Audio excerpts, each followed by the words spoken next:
Nduta camp in Tanzania is home to more than 40,000 refugees who fled ongoing violence in neighbouring Burundi.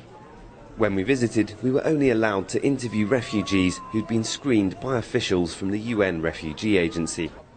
The UN says it was for refugees' protection. Several other people wanted to speak to us about security in the camp, but were not allowed. So we contacted them by phone after we left.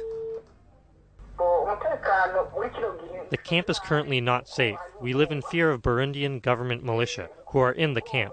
We've spoken to many refugees by telephone who say similar things. Many of them name particular individuals who they say are agents sent by the Burundian government to the camps to track members of the opposition. They say those agents have attempted abductions and killings, and they say these incidents have been reported to camp officials, but many of the agents are still at large. Several more refugees said a group of dozens had left the camp in November, believing they were joining an armed rebel group in Burundi. They say they later learned it was a trap set by government militia, and they say people in Burundi told them most in that group were killed. One man told us he was among them. He gave a detailed account and says he escaped. Some of our group were tied up. We were loaded onto a truck and driven away. My friend and I jumped off and ran away to the Tanzanian border, where we met more government militia. They killed my friend, but I escaped over the border. The Burundian Foreign Minister, Alain Nyamitwe, told us on the phone that the allegations are baseless.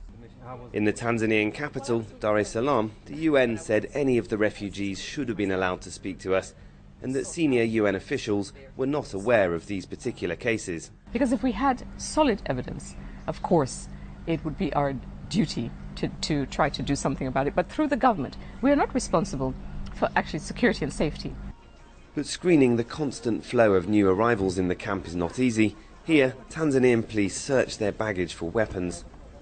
The Tanzanian government also says it was not aware of the allegations, but that it's doing all it can to make the camp secure. The government has been very strict, and in fact, whenever we have spotted any kinds of activity that trying to suggest that they are kind of a recruitment, that we have actually taken serious measures.